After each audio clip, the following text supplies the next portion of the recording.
The last thing I remember clearly is the smell of chamomile. Sweet, floral, rising from a mug, my son Marcus held out to me with both hands the way he used to carry things when he was 7 years old, careful, proud of himself.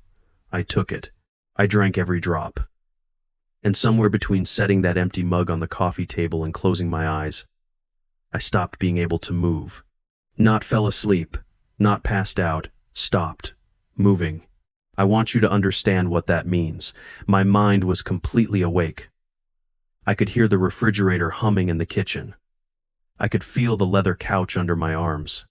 I could see barely. Through eyes I could no longer fully close the ceiling of my son's living room in a suburb east of Atlanta, Georgia. I was aware of everything, and I could not move one single finger. My name is Raymond Moss. I am 69 years old. I spent 22 years as a longshoreman on the Savannah docks, then another 18 running my own welding and fabrication shop in Marietta. I have worked with my hands every day of my adult life. I have lifted machinery that would break younger men. And on a Tuesday night in October, lying paralyzed on my son's Italian leather sofa while he walked calmly upstairs to bed, I have never felt smaller in my life. I need to tell you this story. Not because it ended well, though it did, after a fashion.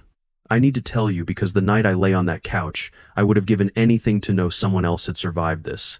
I want to be that person for you. My wife Doris died 8 weeks before that Tuesday. Pancreatic cancer, swift and merciless. 41 years of marriage gone in 6 months. We'd built everything together. The shop, the house in Marietta, the savings account we called the Grow Old Fund. Everything we'd promised each other over a kitchen table when we were young and broke and absolutely certain the future was ours. When Doris went into hospice, I felt the floor tilt under me in a way it never had. Not even during Category 4 hurricanes working the docks. Not even during a shop accident in 2008 that took 2 fingers off my left hand and gave them back crooked. Losing Doris was different. Losing Doris was losing the person who understood what every version of me was worth. Marcus offered me his spare room 4 days after her funeral. His voice on the phone sounded warm, concerned, the voice of a good son.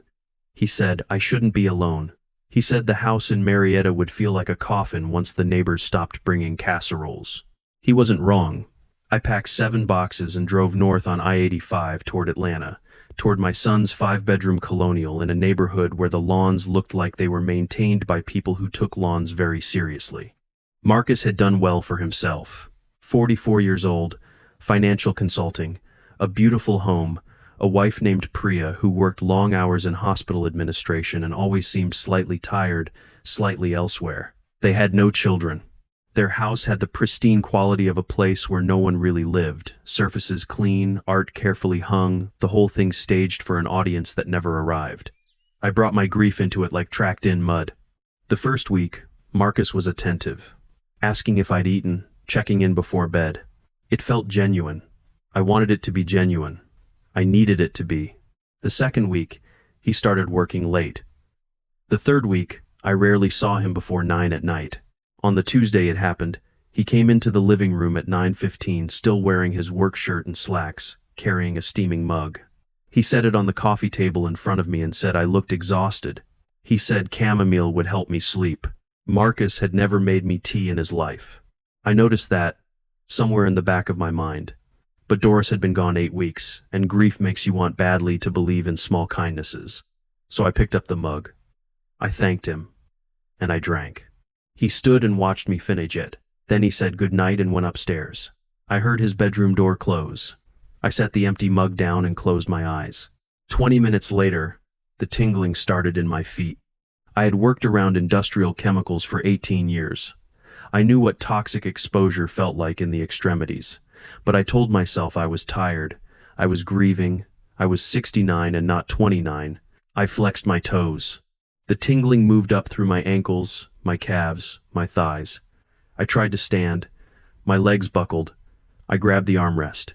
My hands were going numb. I called for Marcus. The word came out barely a whisper, my tongue thick, my jaw fighting me. I tried again. Nothing. The numbness climbed my chest. My arms went slack. My fingers twitched but wouldn't close. And within 40 minutes of drinking that tea, I was completely, totally, terrifyingly still. I want you to sit with that for a moment. Can you imagine it? Your mind running at full speed. Every thought, every memory, every word you want to say, all of it firing perfectly. And your body simply refusing to answer. I have never been claustrophobic in my life. But lying on that couch, I understood claustrophobia for the first time. The walls of my own skin had become a cell. I did what the docs taught me to do. I stopped fighting the panic and started listening. The house settled around me. Cars passed outside. A dog barked 2 properties over. Marcus's bedroom light had gone dark, and I lay in that darkness with one thought forming slowly, clearly, with the weight of certainty. Something has been done to me deliberately. At 2 in the morning, the front door opened. I couldn't turn my head, but I heard footsteps 2 sets cross the hardwood floor. A lamp clicked on. Light flooded my vision, and then a face appeared above me. A man I'd never seen before, late 50s, dark jacket, the practiced economy of movement that belongs to medical professionals. He checked my pulse without introducing himself. He shone a light in my eyes. He placed his palm on my chest and counted breaths. Then he turned away from me entirely, as if I were furniture, and spoke to Marcus standing somewhere behind him. "Vitals are stable," he said. "Paralysis is complete. Should resolve gradually over the next 12 to 18 hours. Marcus stepped closer. His voice was low, careful, the voice of a man who knew exactly what he was doing. "It has to look natural. I need him unable to move before Thursday's hearing."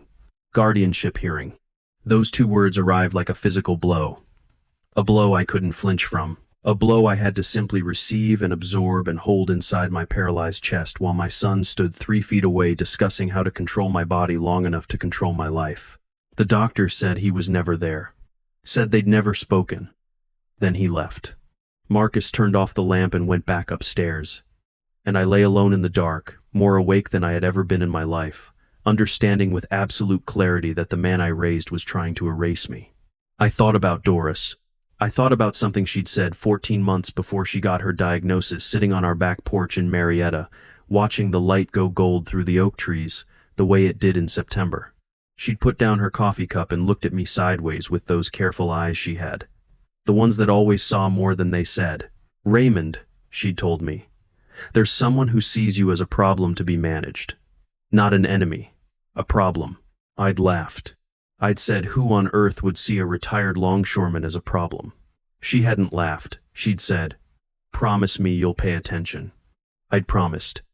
Then I'd forgotten. By 9 the next morning, Priya came home from her overnight shift and found me sprawled on the couch. She was in her scrubs and her face went white, and she pressed warm fingers to my neck, checking for a pulse, every instinct of a healthcare worker firing at once. She called for Marcus. Her voice was sharp with alarm. He came downstairs slowly, unhurried. And when she reached for her phone to call for help, his hand closed over hers gently. He had an explanation ready. "Blood pressure," he said. "Old age." He said the ER would trigger delays in Thursday's court paperwork. He said we'd watch me through the day and take me in ourselves if I wasn't better by evening. His voice was so calm, so reasonable. I watched Priya's face. I watched her training fight her trust. And I watched trust win. They left together. The deadbolt turned from outside. By 9:30, I could move my left index finger. Barely. A tremor. But mine. I focused everything, every year of dock labor, every hour at the welding table, every ounce of rage that had no other place to go into that finger. Then the next one. Then my hand. By 11, my arms responded. By noon, I rolled off the couch onto the floor and lay there on the hardwood, breathing hard, shoulder aching from the impact, and I genuinely felt like a man who had just been told he wasn't dead yet. I crawled to the window. I pulled myself up on the frame. It was unlocked. Marcus had locked the front door but forgotten the window. Or he hadn't imagined I'd reach it. His mistake. I climbed through. I dropped 8 feet onto the grass below and rolled. And I lay in the damp October yard, catching my breath and smelling earth and exhaust from the street and the particular cold sweetness of Georgia morning air. Then I stood. My legs shook. They held. I found the spare truck key in the garage hanging on a hook inside the door, exactly where I'd taught Marcus to keep spare keys when he was 12 years old. Always know your exit, I'd told him. You never know when you'll need it. I could not have predicted the day I'd be using that lesson to escape from him. In his jacket pocket, draped over a chair in the garage, I found a business card. Heavy stock, professional. On the front, a name, Clifton Price, Private Investigations. On the back, in Marcus's handwriting, that careful, slanted script I'd watched him practice at our kitchen table as a boy until the letters came out smooth. 4 words in black ink. Document confusion. Build the case. I read it 3 times. This wasn't desperation. This was engineering. I drove 3 hours south to Savannah on autopilot, Doris's hometown, our hometown, the city where we'd been young together and poor together and built everything from nothing together. I drove to the house of the only person I trusted without reservation. Our neighbor of 23 years, a retired schoolteacher named Leonard Hatch. Leonard opened the door before I knocked.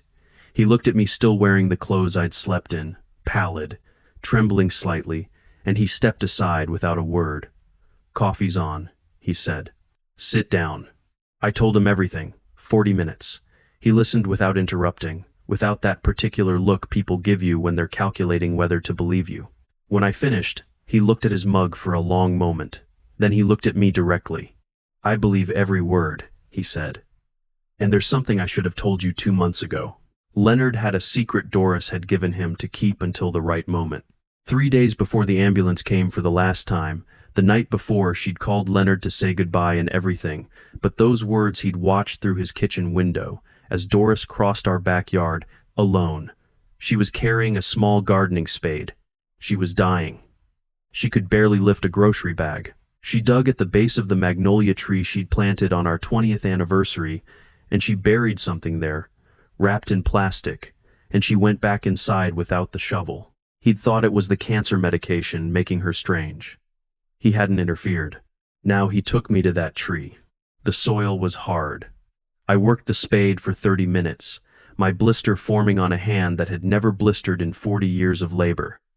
When the blade hit metal, I dropped to my knees. I cleared the dirt with my hands. I pulled out a sealed plastic bag, and inside it, a small tin box, blue paint, rusted corners, and on the lid in Doris's careful permanent marker, "For Raymond. I'm sorry I couldn't stop him. All my love."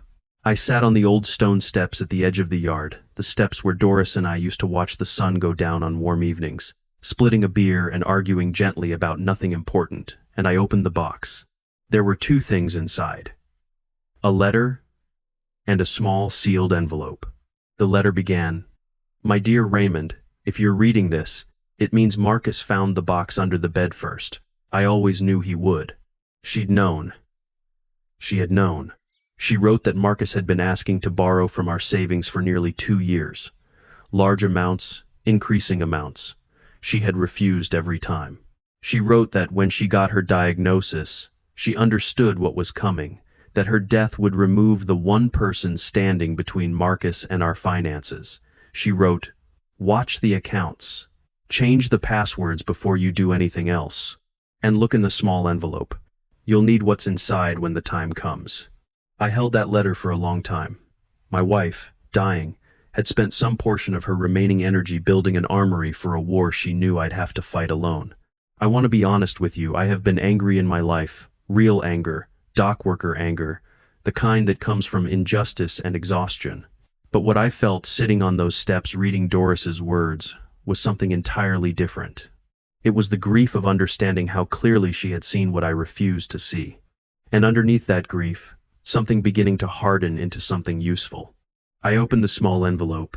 Inside was a photograph, a close-up, carefully lit, every detail sharp. A steel cuff bracelet hand-welded, distinctive 3-overlap seam pattern on the left side.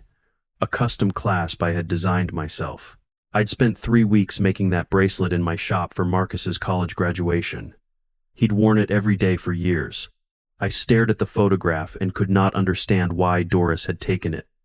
Why she'd treated a graduation gift like evidence. Evidence of what? I would understand within 48 hours. Doris had understood long before me. Leonard had already called a woman named Adrienne Coles, elder rights attorney, sharp as a seam weld, 20 years of financial abuse cases. We drove to her office that afternoon. I spread everything on her desk: the letter, the photograph, the business card with Marcus's handwriting, and the files that Clifton Price handed over when I called him. Clifton had defected.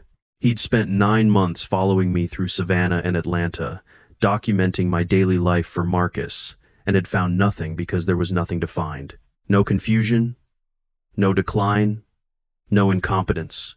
When Marcus began pressuring him to fabricate evidence, Clifton had refused and ended the contract.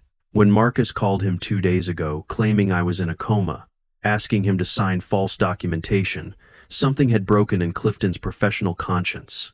He'd driven to meet me in Leonard's driveway with a full accordion folder, 9 months of reports, all concluding the same thing.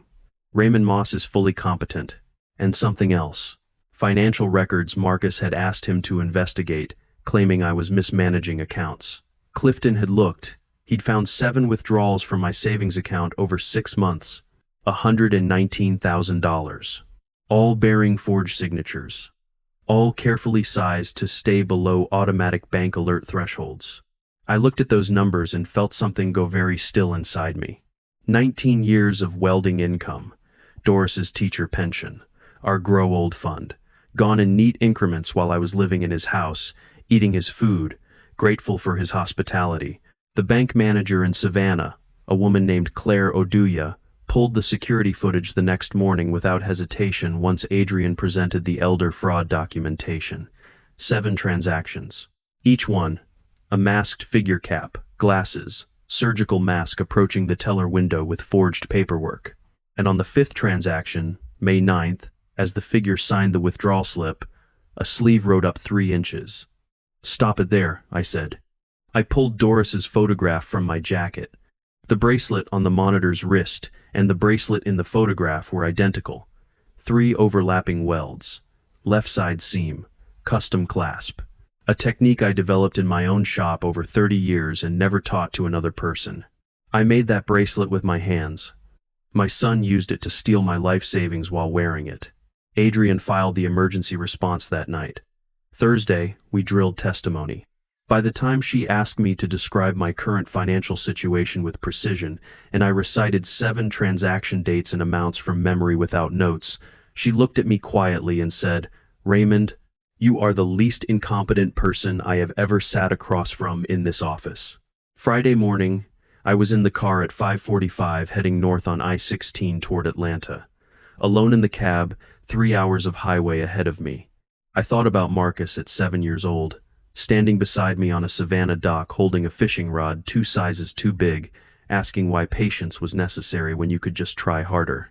I thought about teaching him to weld at 14, the way his face changed when the seam held clean for the first time, that particular pride of making something solid with your own hands. I thought about all the things I'd taught him about craft and reliability and trust. I had not taught him what those things were for. Maybe that was the failure. Not absence, I'd been present mostly, but I'd taught him the mechanics of integrity without teaching him why integrity mattered. I'd shown him how to build things without showing him why some things must not be taken apart. The Atlanta skyline appeared through the windshield as dawn broke pink and orange over the Georgia Piedmont. I'd driven this stretch of highway 100 times. It looked ordinary. Everything looked ordinary except what I was about to do. Adrienne met me at the courthouse entrance with a briefcase and the focused expression of someone who'd been awake since 4. She handed me a granola bar and told me to eat it. "Blood sugar," she said. I ate it. We walked through security together and took the elevator to the 4th floor. I saw Marcus through the small window in the courtroom door before I walked in. He was seated at the petitioner's table in a dark suit I didn't recognize. Expensive. The kind of suit that signals success to people who don't know you. His attorney sat beside him reviewing documents. Marcus said something and laughed easy, unhurried, the laugh of a man who thinks the hard part is already done. He had no idea I was 40 feet away. I thought of Doris. She'd prepared weapons from a cancer bed so that I could walk through this door. The least I could do was walk through it. I pushed the door open. My boot heels hit marble, and Marcus's head turned. I watched it happen in real time. The recognition, the confusion, the calculation failing, the color leaving his face. His attorney looked up, puzzled. Marcus gripped the edge of the table. I walked the full length of that courtroom aisle without slowing, without looking away from him, and sat down at the respondent's table on the right side of the room. I placed my hands flat on the surface, completely steady. The tremor was gone. He looked away first. The judge, the Honorable Patricia Mensah, a woman in her late 50s with silver-streaked hair, and the efficient authority of someone who has heard every variety of human dishonesty twice over, entered and reviewed the emergency response Adrian had filed. She looked at me. She asked me to state my name, my date of birth, my current address, my financial situation. I answered every question in complete sentences with specific details. No hesitation, no confusion. When she asked me to describe the withdrawals from my savings account, I gave her all 7 dates, all 7 amounts, and the total without notes. The courtroom was silent. Marcus's attorney attempted several objections. The judge declined all of them. Adrian presented the evidence methodically. The surveillance report from Clifton Price, 9 months of documented competence. The forensic handwriting analysis confirming the withdrawal signatures were forgeries. The bank security footage. The photograph. The bracelet match. And then Priya walked in from the back of the gallery. Marcus hadn't seen her. His head turned when the doors opened and something crossed his face, fear, pure and animal, because his wife was walking down the center aisle with the particular posture of a woman who has made a decision and is not reconsidering it. She testified that she had believed Marcus. She testified that he had fed her a careful story about cognitive decline for months, and she'd had no reason to disbelieve the man she was married to. She testified that on Tuesday morning, when she found me on the couch, every healthcare instinct she had told her something was wrong, and Marcus's voice told her otherwise, and she'd chosen wrong. She didn't look at him while she said it. She kept her eyes on the judge. When the judge called a recess, I sat in the gallery and felt the weight of 4 days settling through me. Not satisfaction. Something more complex than that. The grief of a father watching a son dismantle himself, while also watching the only way through this is to let it happen. When Judge Mensah returned, she denied the guardianship petition completely and referred the matter to the federal prosecutor's office for criminal investigation. She looked at Marcus when she said it. He sat very still. The bailiff's name was Officer Torres. He moved with professional calm toward the defendant's table. The handcuffs were standard issue, nothing dramatic. But the sound of them closing that particular click was the loudest thing I have ever heard in a quiet room. Marcus turned as they guided him toward the door. And he looked at me. The expensive suit, the successful haircut, the performance of a life built on other people's trust, all of it gone. What was left was a 44-year-old man who looked very young and very frightened. "Dad." His voice broke on the word. I stood. I walked into the hallway. Officer Torres waited, giving me a minute that he didn't have to give. I stopped 3 feet from my son. "I built everything for you," I said. My voice was steady.